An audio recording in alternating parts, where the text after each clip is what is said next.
guys, welcome back to Irish Footy Vlogs. Welcome back to another Premier Division review show. We'll start off with Drogheda United and Bohemians. Ciano finished Drogheda United 1, Bohemians 1 at Game Park. Dawson Devoy with an early penalty after a handball, and Dean Williams coming on and getting that equaliser with a couple of minutes to go.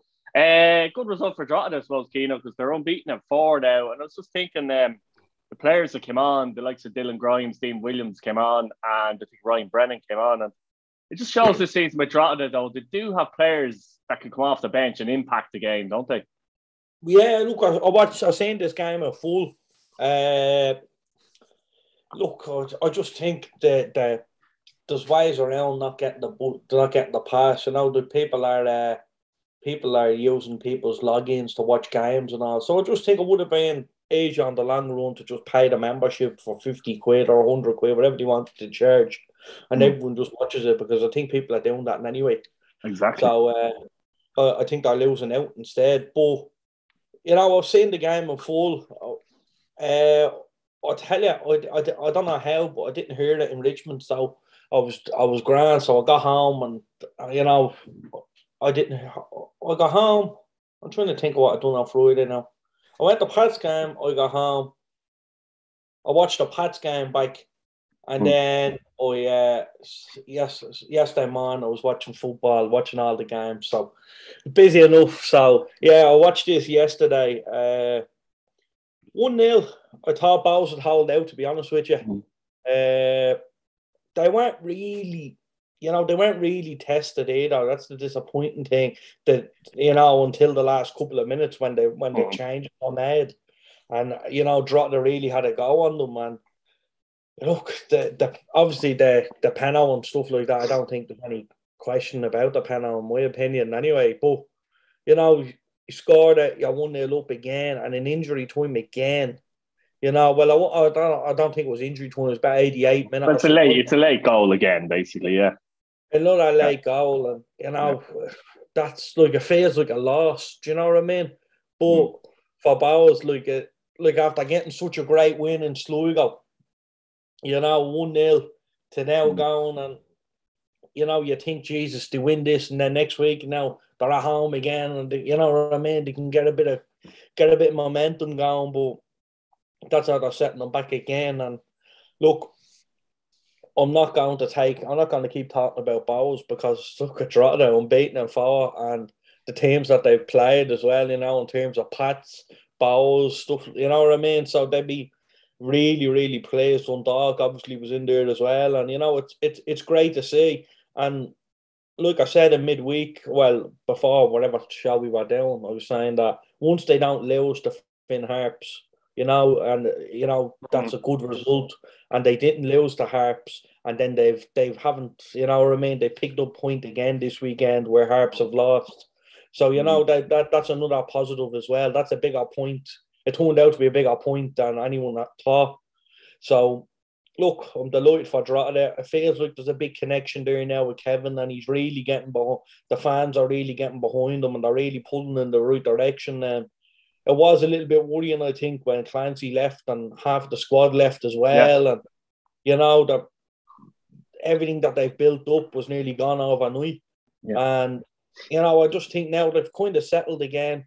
A lot of new faces, but a lot of really good signings. And I think we mentioned it before the season started. There are people that know the league, there are people that, you know, it probably hasn't worked out at other clubs. Kevin has to do a job where he's coming in there now, and the people aren't, the players have a point to prove, but that can go both ways. Do you know what I mean? So it's like I says, they didn't probably see their career panning out at Drogheda or sign it with Drogheda, but when they did, you know, it's tough to get that out of them. And I think Tim done it really well.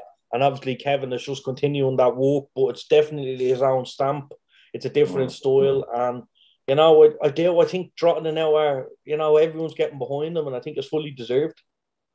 Yeah, JP, staff from Bohemians, which is interesting. In 8 games this season, they've actually scored the first goal. And obviously, they've only won 2 matches. It's a stat they won't like to hear. And it kind of they had this issue last season as well, JP, didn't they? Where they did concede late goals in games where they either lost or drew. So it's clearly a mentality thing, like you'd have to say, isn't it? Yeah, like they take the lead in 8 games and only won 2 of those, and you've only got 11 points out of 9. It, it's disappointing, obviously, and the fact that they're conceding quite a few late goals as well, is not encouraging either. The other night, I know we've talked in the past about Bows, being not the team that they have been the last couple of years when they've qualified for Europe and stuff like that. And maybe is it down to the mentality of the players? Is it, what's wrong? Nobody knows. But there's nothing like Keith Long and Trevor Crawley. They'll keep working with this group, and they'll do everything they can to try and get that mentality back of fighting right at the end. Look, I'm not questioning whether they're fighting for one another. It's just, is it fitness levels? Is it what? Who knows? But I think some JP's just got into their heads, and nerves come into it, and they might naturally sit back and think, "Oh God, we're winning this game. Can we hang on?" It's more to do that side of things, I think. I think as well, it's more of like Bows. They like to think that they're better than they are, and there's a real sense of pressure for the players to perform. And I think that pressure. That pressure for Bows is up there with Shamrock Rovers. And I think, I think Bows, the Bows people have a lot of emphasis on it. I think they think they're a lot better than they are. And they put this down as on the players that, they should be going and winning every game. I'm not saying that being boys, they on paper and stuff, they should be beating Drogheda, you should be beating teams like that. But at the same time, they're an average team that can finish in the top 4. And, you'd put Pats in that bracket. You'd put Sligo in that bracket. You'd even put Dundalk in that bracket. So, they're not on their own in saying that. I'm not just saying it's Bows. But the expectation for them appears to be higher than the others for some reason.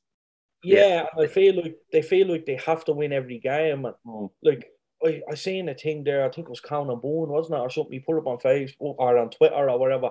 There was no smiling faces at the end of the Sligo game.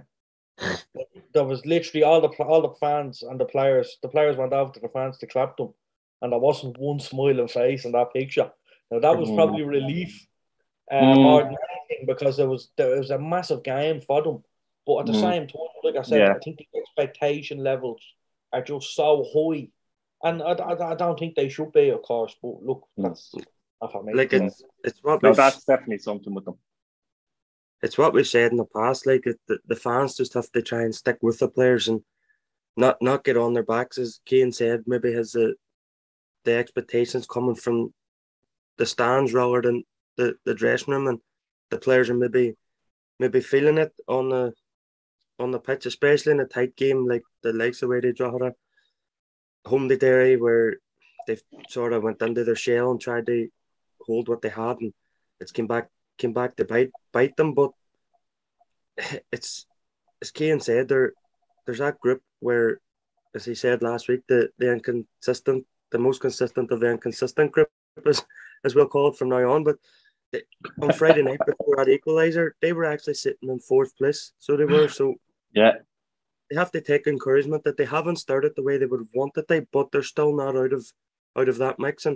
But we have to give credit to Drogheda. They kept going and going, and they got their equaliser. They did the same in Finn Park. So as Kevin Doherty now instilling the mentality in the Drogheda that we maybe think is lacking in Bows, just keep it going. They're unbeaten in 4. They've beat Dundalk. They've drew with Bows and Finn Harps, and I can't mind the other draw. Was it Pats? Pats, yeah.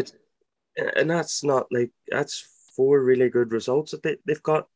Yes, they'll probably be disappointed that they haven't got maybe another 2 or 3 points on top of that, but at the same time, they'll take encouragement from it because they've brought themselves level with Shelbourne now. They're only a couple of points behind Bows, and they'll be thinking, let's kick on now. Let's try and turn a couple of these draws into ones, and see how far up the table we can get. Because we've seen it last year, they got up the table early on, and it helped them near the end of the season whenever they started. Maybe Harps got on their run and stuff like that, and it kept Drogheda away from the bottom too. Like, it was just between Harps and Waterford, and you didn't really feel like Drogheda were really in any danger. And that's what the management and players at Drogheda be looking to do now, is try and get themselves away from that bottom too, like they did last year. And all credit to them, and it's a great draw. It's a great point for Drogheda. Especially they've come from behind in 2 games in the space of 3 days. They get 2 points. Whenever they were sitting in 0 heading into stoppage time. Absolutely. It finished Shelbourne 1, Shamrock Rovers 2 in the derby at Tolka Park, and Shamrock Rovers scored early through Andy Lyon's 3rd goal in 2 games, and scored late through a brilliant goal from Aaron Green, his left foot. Shelbourne, Shane Farrell, we said actually, JP, we mentioned this last week, that he looked the sharpest at attacking players, and he scored actually a goal from play. I think that's only their first or second goal from play at Tolka Park this season, which isn't great, but they'd be disappointed, Keane, to just let this slip late on, and Shamrock Rovers went back into last season mode a little bit here, didn't they? Yeah, I knew the score, so I did watch it, but I kind of watched it with one eye more than anything, because you don't really. Yeah, when you know the score, it's a bit, yeah. So you're watching the clock to see when the goals are going to come, like this, because you know when. Yeah. But I have to say, now, it was an enjoyable game, probably for me up there for the game of the week for me. I thought I had a lot. I thought the atmosphere was great. It's a game that, look, I get jealous, because I want to be at every Pats game, of course, and I am at every Pats game, but I want to go to every other game as well. So that's the worst part of it. We need 4 or 5 Kinos split. Yeah, in fairness, I've got to a fair few. I was at the UCD game on Monday and all, so I got to a good few games. But I have to say now, I thought Shells were going to hold out. They'd be disappointed that they didn't at least get a point. Rovers just kept doing what Rovers do. Scored a late goal. I don't know. Did you see Arden Green rubbing your man's hat in the celebrations? No, I actually didn't see that bit, to be honest. If you watch, it's on that one of the pages on SSE Airtricity. When no one they put up the goal. Yeah, I seen the goal, all right, but yeah. Keep watching the celebration. He actually runs off and rubs your man's hat, and it's a bit of crack, I have to say. But look, I think Arden Green would be delighted with that, because Gaffney has been playing brilliant, and in fairness to him, they've been, Rory has been probably up there with the best in the league at this minute in time. I thought he's been excellent up there, leading the line very well. And Arden Green got his chance, and he took it. What a strike it was, by the way. But I have to say, the atmosphere was great. The place was buzzing. I know they haven't got the results to back it up, but the support has been unbelievable. At Tolka, like, I know a decent little display as well. I wouldn't say little display, but a decent display like that. Shells put up as well, and a big travelling support for Rovers, and it's, I have to say now, it looks like a good place to go, and I think the players, I know they'd probably be disappointed with the performance, with the points total that they have after the first round, but I feel like they're going to grow and grow. You just hope, they don't start getting a couple of results, getting like maybe a 2-0 or a 3-0 loss or something like that, and similar to the Finn Harps game, and then supporters can change very quick. But I don't think that's going to happen, because I think some crowd, and in fairness to Shells, the club, they've probably gone from about 800 at their games before, let's say, Ian Morris comes in a couple of years, to whatever was there the other night, I don't know, about 4,000, I'd say. And about 4.5 roughly, yeah. It's brilliant, you know what I mean? And it's great to see a club growing so quick like that. And that's the thing in the League of Ireland. You can, like Dundalk proved that over the years, you can be a relegation team, and then next year you can challenge for the title, do you know what I mean? And then you can lead the way for 5-6 years, whatever they led the way for. And I think it just, that is always there. I think Shells will be delighted with that. I think they have some really good players. Conor Kane, for me, is the best player at this minute in time. I don't think anyone touches him. I think Moylan isn't far off him. I think he needs to come into it a little bit more, but a final pass and things like that with Moylan. Well, Connor Kane is playing left wing back. I think Moylan is an out and out winger for me, and it's tough to space. If you have Connor Kane, you don't really need to have a winger. You could have an inside forward type of thing where he cuts in and plays in, and I don't think that's Moylan's game. So but I think they will click. They got to go from open play, which is that's a positive. And similar to what I say every week, clubs like Shells, they like to think they can go and nick wins off Rovers. They like to think they should be in that conversation, but at this minute in time, they're far out of it. Like a few teams, and they're not going to be looking to be winning in Shamrock Rovers or winning in Derry at this minute in time or anything like it. Now, like I said, the supporters would like to think they are because they are a big club. But at this minute in time, they've a bit of consolidating to do. Stay where they are, and then just build on the next season. And I think they will. But it's going to be an up and down type of season for them. They are going to go and get hopped off 2 or 3-0 in some games, and then it's going to be tight the next games. And I think every team nearly is like that in the league. But I think Shells might be a little bit more so than others. Yeah, JP, I mean, it was a vital result for Shamrock Rovers. I know Derry were playing the next day, but aside from that, they really had to win that game, didn't they? There would have been a big gap. So massive win for Rovers just to keep up with Derry at the moment, wasn't it? Oh, it was huge, because the last thing Rovers would have wanted to give Derry was a chance to go, what would have been 8-9 points clear after the first 9 games. And as Cian touched on it, the Shamrock Rovers going back in the last season mode where they were scoring late on. And look, Derry have done it themselves 3 times this year as well, so it's boding well for a good title race, hopefully. But I was delighted to see Shane Farrell getting on the score sheet, and not because of my Derry head on, but because we'd spoken about him in previous shows, how he looked to be the most creative or the most instrumental in the Shelbourne attack, and delighted they see him get a goal. And I'm looking forward to hopefully watching him next week in the Brandywell to see him close up, to see if he actually is as good as what we've been seeing in wee clips. But you have to give credit to Shelbourne. They went a goal down early on, and the Lions is turning into a right wee goal machine. So he is. He's battling around in voice at the moment.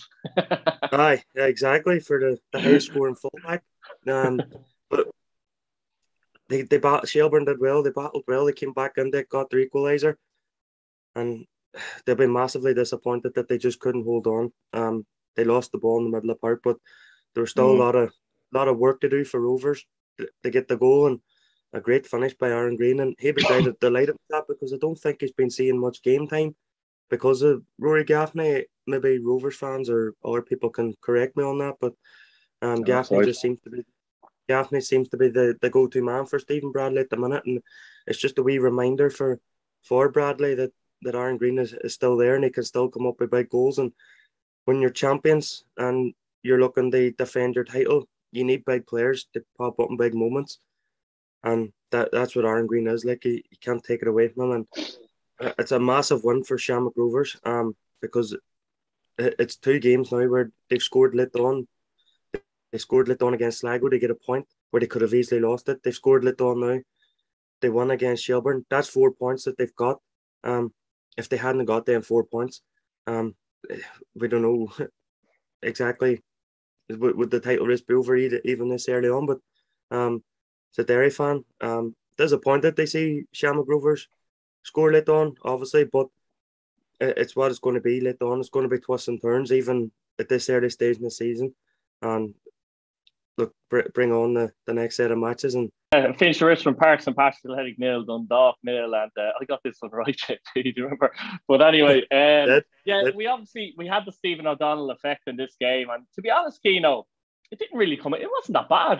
People thought it'd be volatile and it'd get nasty and that, but luckily it didn't. To be fair, I mean, it's a normal slagging and that kind of thing. It was fine, really. But the game itself, I actually thought Pats played really, really well in this game. Generally, I thought they more or less dominated the game. I thought Tim Clancy, obviously Forrester was out, and we were a bit worried. We were thinking, oh God, what's up there? But Forrester was out, and young Adam Murphy came in, made his first team debut at 17 on his birthday, I believe. Is that right, Keane? Yeah. I think it might have been his birthday, but unfortunately for him, after 25 minutes, he went off in crutches, I believe, a hamstring injury. So kind of mixed emotions kind of day for him. McClellan came in. But Pats played really well in the game. I thought in the wings, Billy King and Darren Burns caused serious problems for Dundalk, and I thought Burns was excellent again. I mean, some of the crosses into the box by Burns were excellent. King was really good as well, particularly in transition, holding on to possession. Very, very strong. They'd be disappointed not to win it because based on the performance, they were really good. And I do think Dundalk will come away with it. I know it's another draw for Dundalk, but they'll come away with it thinking that's a good point at Richmond Park. Just need to be a bit more ruthless, I think, Pats. But all round, a good performance, Keane. Yeah, look, it was probably one of the best nil-all games I've seen in a long time. Wasn't like better than Treaty and Bray, yeah. Oh. Part 2, by the way. But anyway, we won't get into that. There's something about that Bray and Treaty that it's just a woeful game. And look, you know, kind of like any time Bray play Treaty and Carlisle, like to be honest with you, I think it should be played behind closed doors. I've got to blog the next Bray Treaty game. But yeah, no, I have to say, no, I thought it was a great nil-all game. For a game with no goals in it, it had everything else, to be honest with you. It obviously had the Stevie O'Donnell effect, and you know, I didn't think it'll get hostile. I didn't think it'll get anything like that. You know, Pats fans are really good like that in terms of, you know, fair enough, you can give them a bit of stick, but when the game is on, the game is there, you're there to support your team, you know, and in fairness to them, I think they were. And everything ran smoothly, to be honest with you. But, you know, the game, Pats in the first couple of minutes, just like Shepherd was shitting himself and goal, wasn't he? You know, the balls were coming in on him and Leahy. I felt sorry for Leahy all night. To be honest with you, I think everyone was kind of looking at Stevie to take him out of his misery because Dara Bones just had him in his pocket, like left, right, and centre. And in fairness, I think, you know, I think Sam Bound was probably delighted he was sitting on the bench because I think Billy King would have turned him inside out as well on the night. So, you know, I have to say, it was a really exciting performance and a really good game. All Pats were missing was that goal. Dundalk had a couple of chances here and there towards the back end of the first half. They had a shot deflected. Cuban header that went over, but was well covered and that type of thing. That's kind of it, really. But Pat's final ball was letting us down in most cases, and you know that's probably been the story of the season so far in games that we haven't won. It's the final. Do you think that's just a connection that has to hopefully improve as the season goes on? Is that what way do you see that? You know, I think it will. I'm not worried in the slightest. We're creating chances. We're doing well against the big teams. It's the games against your Drogheda, the games against your Harps, UCDs and all. That's where you pick up your points. And if you know, and you need to get something off the teams in and around you, or at least not lose. So, you know, we be looking now to build on, you know, the point. Obviously, next week is going to be, you know, tough enough away the Rovers. But, you know, if you come out of that without a loss, you've UCD on the Monday. So, you know, you can hopefully try and pick up four points out of it. And it wouldn't be a bad return considering we played Dundalk, then we played Rovers and then UCD. You know, if you can pick up a win there and 2 points, you're laughing, I think. But look, in terms of the game, like I said, the atmosphere was really good. The crowd again, and you know, I think to be honest with you, this was always going to bring a big crowd, but it's nothing new to Richmond. The last couple of weeks, the crowds have been unbelievable and huge. So you know, it's great to see that continue. Like I said, it's great that we had that to get the crowd in. Do you know what I mean? You obviously had that O'Donnell effect, and you know, RTE were kind of just promoting Stevie O'Donnell coming back. It wasn't even the game. But I can imagine. Whatever works, you know, whatever gets them in the ground, I don't give a shit what they're coming here to say. Once they're playing, I feel Bob. But, you know, I have to say, I was really impressed with Pats. obviously 2 point-blank headers. And, you know, in fairness, I wouldn't be too critical on Doyle. I think, you know, the keeper had to really adjust his body. The first one wasn't straight at him. The first one I think the second one, I think the second one, no one himself would think to himself he should be scoring, he should be finding the corner, I think. But the first one, I think, yeah. He had to try and generate the power with the first one, didn't he? Yeah, that's true. I have to say that. It was a lofty cross, yeah. The second one as well, people will say it was straight at him, but if you watch your back and slow it down, the keeper has to adjust himself to save it as well. So, look, it was a top save. And to be honest, Dundalk getting out there with a point is probably, you know, I'd say they were blessing themselves going home and everything. They were down the lotto and everything, I'd say, because I don't know how they got a draw. But I don't think they knew how they got a draw either. So hopefully now, you know, the goals will start coming because the play is unbelievable. I think the tactics are spot on. I think we really hurt Dundalk big time. Adam Murphy was excellent in the game, absolutely superb for the first 20 minutes. And look, he'll be back better than ever. But I have to say, McClellan was great. Adam O'Reilly was he's probably one of the best midfielders I've seen for Pats in a long time. I just hope he continues it because he has every bit of potential. He has every single bit of potential that he's given. So, you know, he's excellent on the ball. His energy levels, I think he's a player that really, he sets the tempo in games. And when we haven't got the ball, he's a player you want on your team because he's closing down. And even towards the end there, breaking up attacks and stuff. Like he broke up a good few possible counter attacks for Dundalk as well by getting across. Yeah. Like my thing was the 80-something minute, 88 minute, 89 minute, meant 2 top-class tackles, one after the other, and then chasing the ball and then actually winning the header from the throw-in that he gave away, you know. So stuff like that, the energy levels, I think that sets the tempo.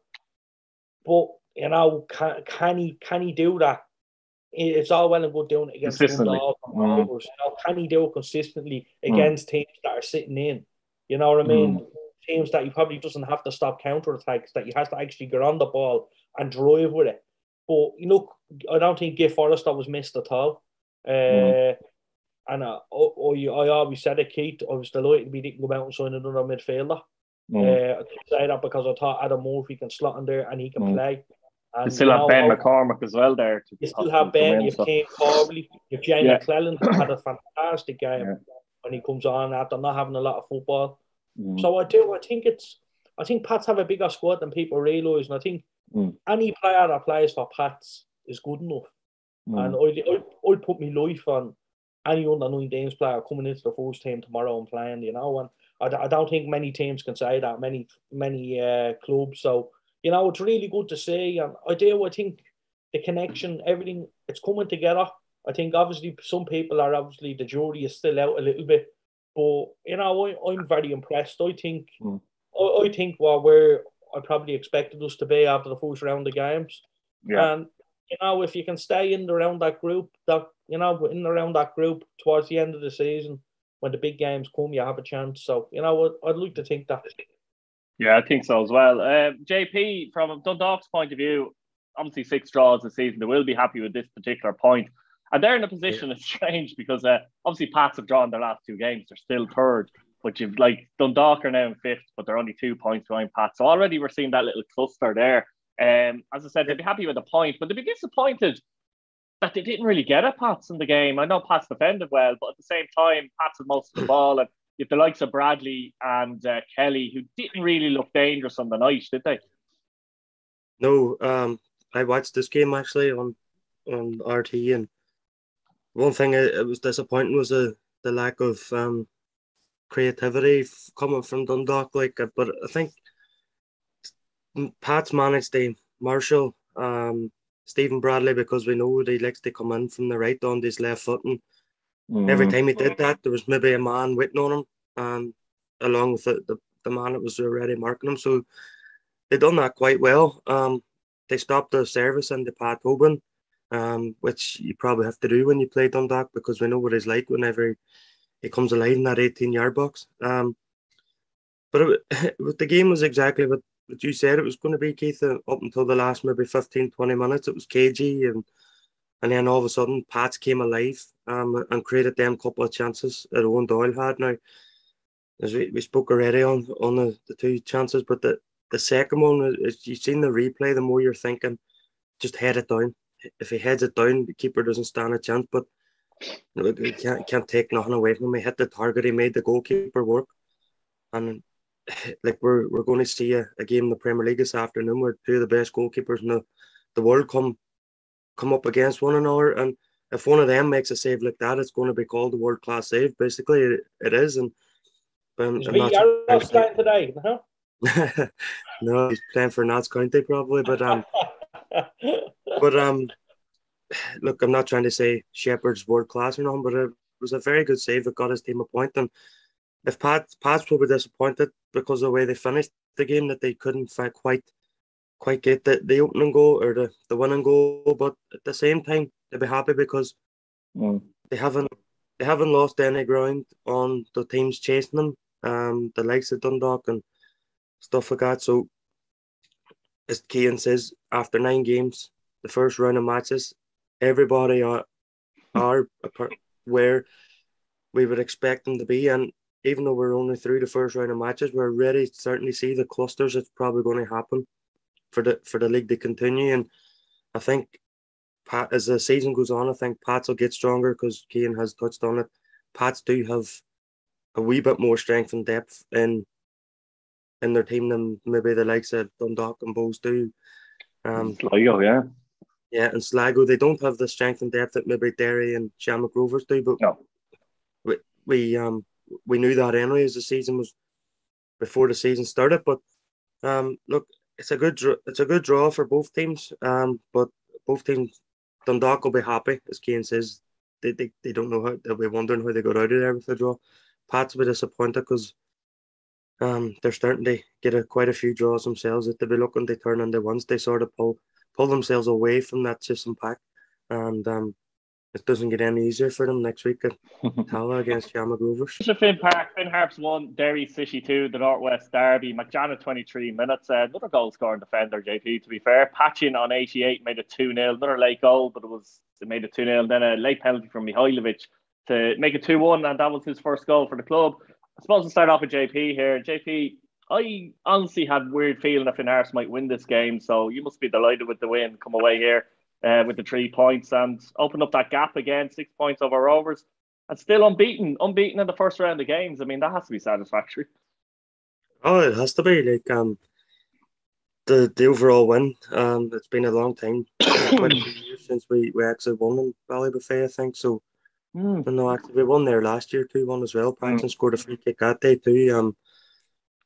But it was one of them behind closed doors games, so that's probably why I've forgotten about it. But forgotten about all them games. Delighted they win. Great header, great corner. I think it was Brandon Kavanagh. Great header from Cameron McJannet. Those headers are unstoppable. He got a run on the defender. Nobody tracked him. Great header. I thought for the first half that Derry dominated the ball. At times they were running rings around Van Harps, but you never felt comfortable in the game. You always felt that there was an opportunity for Van Harps, and they almost got it straight after Derry took the lead. Like they got down the right hand side, and I think was it Yo-Yo Matty put it over the bar. So it was a wee bit of a scare. But second half, I thought Derry weren't as good in the second as what they were in the first, but Van Harps upped it a wee bit, but they still didn't cause Derry really any trouble. I feel they did hit the bar, but aside from that, I don't think they caused us any real bother. And once Van Harps gave that free kick away in the edge of the box, I think every Derry fan was rubbing his hands. And then whenever I watched the goal back, you see McNamee, he's trying to be the draft excluder, and then at the last minute, then he tries to get back in the line, and he can't, and it floats over the top of his head in the top corner. But at that point, then you're thinking game over, but Harps go and get themselves a penalty. It looked fairly soft from my point of view, but the referee gave it, and you have to give Mihailovic credit. Great penalty down the middle. 2-1. And at that point, because there was 5 or 6 minutes added on, Mm. you were still thinking if they're going to get maybe one more chance here, that they could maybe nick a draw from the jaws of defeat, really. But fair play to Derry. They've dug in the final 4 or 5 minutes, got the 3 points. There's a back three there starting to take shape in the form of McElhinney, Owen Toll and Cameron McJanet, and Boyce and Lafferty playing as 2 wing backs, and starting to get a real good solid defence going there, with Brian Maher in behind them. I thought Maher was brilliant in terms of commanding his box, especially in the set pieces, because we've seen a few times this season where maybe has been caught out with teams piling in on top of him. We saw it in the first game against Dundalk, where Dundalk scored from it. There's other games where he maybe has dropped the ball in the 6-yard box but managed to retrieve it. I think last night he was absolutely superb, the way he dealt with his box, and he's done it there unbeaten after 9 games. It's 6 wins in a row as well, which is nothing to be sniffed at. Like, it's a really good run of fixtures that we've put in. Most of them has finished 2-1. We won 2-0 against Drogheda, 2-0 against UCD. We were 2 up against Finn Harps, so I think we're starting to click. I really do think we're starting to click now as we enter into the second phase of matches. For Finn Harps, they probably wouldn't have. They probably were more disappointed in the draw against Drogheda than they were in defeat last night. From a football sense, if you would improve, because as Ollie Horgan touched on it in the build-up, they did close the gap to Derry over recent years, but the gap has now widened again this season. And he would not have. He would have obviously loved for his team to get the win or even get a point out of this, but he knows, and the players know themselves, that the teams that they have to take points off is the teams around them. Because we've seen UCD as well picking up a point the way to Sligo, and Drogheda getting a point against Bows. So the teams around Finn Harps have either made ground on them or created ground on them. But as a Derry fan, delighted with the win. It creates a 6-point gap again between ourselves and Rovers. There will be twists and turns. Derry's not going to win every game between now and the end of the season. Rovers aren't going to win every game between now and then, but I'm looking forward to the next phase of matches to see. I think it'd be after these next phase of matches where we really tell whether Derry are going to be keeping pace with Shamrock Rovers or Shamrock Rovers going to keep pace with Derry. So look, it's a great 3 points. Now we move on. We park up and we move on now to Shelbourne on Friday night. Yeah, they've given themselves a great foundation, to be fair. Keane, Finn Harps, interesting first 9 games for them, and they'd be disappointed enough with the performance in the match, but they've changed a little bit because they look like a team that are creating a lot of chances in games generally, but they're conceding a lot of goals. And we're kind of used to, Ollie Horgan seems to be tough to beat, maybe tough to break down, but they look quite open in a lot of the games this season. They've conceded 16 goals, which is the same amount as UCD and Drogheda, who conceded a lot early on, So they're playing a better brand of football generally, though, aren't they? It's a strange dynamic with them. They've flipped over a little bit from last season, I think. Yeah, look, to be honest, they're not. I think people do them a bit of an injustice. They're not like a hoofball team, They actually do get the ball down and play. They haven't got the players to play that hoofball game now, actually, haven't they? That's the funny thing. They're physical, That's another thing. But they're not a hoopball team. They're not a team that, they're not a team that just sits in and hoops it up the pitch. They actually get down, they play, they like to attack, and I think they have the players for it. Look, they'd be disappointed because it's a derby game. Do you know what I mean? I think a great travelling support, a great support in the whole ground, actually. It was full, look, the business. In fairness, like a lot of people were saying, Derry, it's only down the road. It's far from just down the road. Like it's a decent journey. I know it's the closest game, but it's a decent journey. And they haven't got the luxury the likes of us where a lot of grounds are close together. You see. I swear to God, I can get on the bus now. Great. I'll be in Talgate in 10 minutes and I'll be in Dalymount in 10 minutes. You know what I It's mean? great. I'll be in Tala within 40 minutes on a bus. Yeah. You know what I mean? Even myself, I know it takes 30 or 40 minutes to get around those grounds. Yeah. That's it. So it's it's handy, like, and I have to say, like, we take it for granted, kind of. Do you know what I mean? Yeah. And it's great to see so much. It's great to see a buzz about Derry again. Look, they're obviously 6 clear. Seeing them play on Monday. They're the games that you have to win. You have to beat UCD. You have to beat Harps. You know, if you want to be talked about, to be up there. And in fairness, they've gone and done it. They could have lost belief, especially on Monday night. You know, in the first half, they didn't. They just didn't want to put the ball in the net. They wanted to score a worldie by the looks of it. But you know, actually, did you see Brian Martin that game on Monday? It's just popping into my head now. Holy guys! Halfway line. No, I didn't see that. Came up way line and lost the ball. But he ran out. He lost the ball, and then he ran after him to try and get it back. He was running back. Instead of going back to the goal, he ran. No, but he took about 4 steps to the goal. He ran 4 steps, and then he turned and played again and got caught. Oh, I don't know, but fair play. Was it 0-0 at that point? By the way. Look, we've seen Dummigan in there and on the midfield the other night. What a player. He's brilliant in the middle, but I think he obviously has so much. Look, they obviously have 2 really class fullbacks, wing-backs now they are, but you know, they're trying to fit everyone in. But I think Dummigan does that job well. But I think it's all right against UCD, it's all right against Harps. You know, you're coming into it against maybe a Rovers, so you're coming into it. He's played that role since Harkins got injured. He's been in there, so he's been a great signing. He's been our best player so far this season. So I think it's a wee bit unfair to pick him out that he's only doing it against Harps and UCD. He's actually been doing it the whole season since Jackie got injured. He was put into that role. Has that surprised you a bit, JP, though? What's that? Has that surprised you that he's done so well in the middle of the park? For me, because I always seen him as this attacking fullback. But when Rory signed him, he told us he was signing him because of his versatility, not just because of he can play in one position. And one of the roles that Rory says that he could see him playing was in midfield. And he's just done it. So it just makes it look so effortlessly. He really does.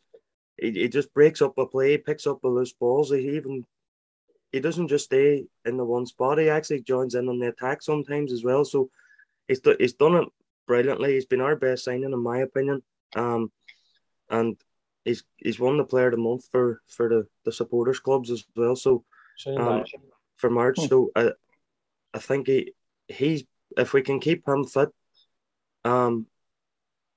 or if the only thing if we lost one of the wing backs, the injury or something like that, he might have to move out to cover that, and then you lose his quality in the middle of the park. But we know Jackie's going to be out for the rest of the season, so as Cian touched on, we might go in the window when the window opens and try and get somebody into midfield.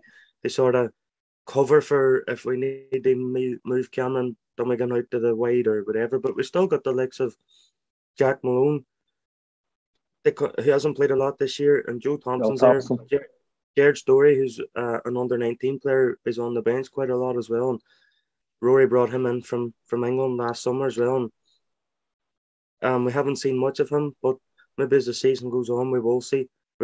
And but you have to give credit to Derry. Whenever that UCD game was rescheduled, it was rescheduled into the middle of 2 away games: Dalymount against Bohemians, and then Finn Harps as well. And they've gone and they've picked up 9 points from all 3 games. And if you want to challenge or you want to win leagues, you have to do that. 100%. We'll move on to Sligo Rovers and UCD, and I finished Sligo Rovers 2, UCD 2, and that's 3 home games in a row now, Cian, where Sligo have failed to win. They've literally had a spell of 3 home games in a row without playing any away games in between, and they'll be disappointed with this. They went ahead, Matt gave them the lead, but Whelan equalised first goal of the season. Caffrey looked like he might have given the UCD all 3 points, give them their first win of the season, but Mata, with 5 minutes to go, made it 2-2. Like, in the end, look, they did well to get the equaliser, but like, they were on this great run and they were almost hammering every team in the first half, and they'd be very disappointed with 1 from 9 their last 3 home games now, won't they? Yeah, especially home games. You know, when I think that's the thing. I don't think there's many teams that has a poor home record or has a great home record. Obviously, Derry Rovers would have a decent one, and after that, I don't think it's been great, to be honest. One win and 5 home matches for Sligo. Yeah, and I'd say, I think Pats wouldn't be far off that. I don't think Bowles would be far off that. Yeah, that's what I mean. So, they're not alone in that, but I just, they should be beating. They should be beating the teams, I think, at home, especially if they want to be up there, because, like I said, UCD. I don't want to keep repeating myself, but UCD is again. You need 3 points out. It's awkward because they're not going to lose. They're not going to lose every game, Keane. That's the thing. They will win some games. But the way I look at it, I get you. If I'm not picking up 3 points out of UCD, then team beside me is going to pick them up next week, and that's the way I look at it. Someone else is going to take them 3 points, and that's the difference. Come the end of the season, they'd be disappointed. I think Joey and Darwin Country is getting too old now, to be honest with you. I'm sorry. He's becoming. No, he is. He was funny kind of at the start, not be bad, but he's becoming a parody. He knows what he's doing. He's really playing to the gallery, just coming up with the same quotes all the time. Yeah, like that. To be honest with you, welcome to heaven. Every goal, and then the goal and all. And I feel sorry for your one that's winning because she's kind of laughing because she feels like she has. And I think you'd feel a bit awkward after a while. You feel like I can't even talk here. Yeah, and he's talking and he's like, ooh la la, and I was trying to tell who has the ball. Do you know what I mean? And to be honest, I have it on mute. To be honest with you, I do. I put it on mute now because it's awful. And I think, I thought Alan Kane was really good on the commentary a few weeks ago. And Alan Kane's a top fullback for Sligo for years. I think he at Dundalk. He was brilliant, and I thought he's much better. And that's just me nitpicking, to be honest with you. I think, but I think I won't be allowing that opinion. Look at. It's a bit of crack, fair enough, that's grand, but this is every week now. We're looking at them, and I've seen the UCD goal. What a strike, by the way. Whelan? Yeah, just ruined by the commentary, to be honest. But really good goal. I thought it was actually down for a really good game. I'm gonna hopefully try and watch it now tonight. I didn't see it, but if I had the makings of a really good game, so if we can actually get a login or anything like that, we'll watch it. Do you know what I mean? Because that's any Sligo fans with your login or UCD or UCD, but well. Oh yeah. Sorry. No, I have to say, I think I think we have to invent a dodgy stick that can rewind. That's the next invention coming in now. That's the only thing you can't record in the Friday. Yeah, exactly. Record, so that could be something the three of us will put our heads together in now. Again, if anyone's listening as well, want to dig out there. So, no, I do. I think I missed the season pass big time. I do, and for games like this, because this is too well. I think quickly there, Keane. I think if they were going to do what they did again, they needed to do the season pass. To be honest, I don't know why they changed it. Either get rid of it or get the season pass in. My opinion, I'm saying that I do know a couple of people that like, well, I'm paying £7 down to watch this, and sure I can just come to a 15 and enjoy it. So that's the other side of it. And you can understand that to a certain extent, but I don't know. Even I don't know. Even charge £100, people are going to complain, but people are still going to buy it. Do you know what I mean? And that's the way I look at it. If they want to make it charge a little bit, I don't know how much it cost. It was broke down last year into 2 packages, and it cost a fortune in the end. I think it was 50 and 70, wasn't there, or something? Something like that, 120 to 150. You had to watch LOA, and then you had to buy a new one then for the LOA. It ended up. That's exactly what it was. It was, yeah. Yeah, so that was expensive. But at least you can watch the games back and stuff. That's it, exactly. Yeah, exactly. Even if they, I don't know, make the games watch the games for £2 or something, we'd pay a tenner to buy the 5 games again a week. You know what I mean? Yeah, I'd pay a tenner, and they're getting, I don't know how many, what's that, 30 odd weeks, they're getting nearly £300 out of me then. And then I think a lot of people would buy their own team's game back. Buy it as a weekly package, basically. Yeah, now I do have to say, I don't watch it live, but I do enjoy the TV show that they do. where they talk about the games, and look, it reminds me of M&S with Roddy Collins in his pinstripe suit. But and Pat Dowling, I used to wear one on it as well. Pat Dowling, usually grey.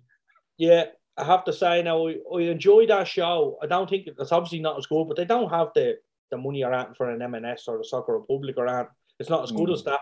But I have to say that it doesn't look great, but listen to what the people are saying. They give good analysis of the game, and I enjoy all that side of it. And I have to say now, it's good. So at least we have something. But, you know, if they even put the game on at €2 or €2.50 2 days after, I think loads of people will buy it. And, you know, I think it'd be a really good asset for them and a money-making thing for them.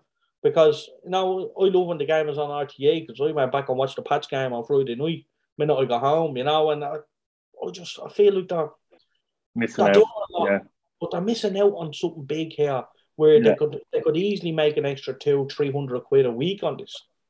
Yeah, that's the funny thing. JP, I suppose we better talk about UCD a little bit. Obviously, the first round of games gone for them, and no wins yet, but they have to be encouraged by going Sligo and getting a draw. Although they'll probably be disappointed in the end, having come from 1 down to go 2-1 up and not see the job through. Yeah, absolutely. Like, that's exactly what I was thinking when before we started recording. When I was thinking about the UCD game, that they've been encouraged because Colin Whelan has broke his duck. He scored. So that's one positive. They went behind. They came back and took the lead. There's another positive. They'll be disappointed that they didn't manage to hold on and get all 3 points. But it's encouraging for Andy Myler and his team that they can go to the likes of Sligo, put in a performance, and be disappointed that they didn't win. Look, it's a point closer to Finn Harps, who lost. So that's what they'll be looking at, because everybody feels that it's going to be those 2 teams in the bottom 2. I think everybody thinks that UCD will be at the very bottom, but Andy Myler and his team will be determined. They show that they won't be the team that's at the bottom, and they'll be disappointed that they didn't hold on, but it's encouragement now for going on to the next round of matches, that even though they haven't won a game, they've still 4 points on the board, and they're still within touching distance of the teams above them.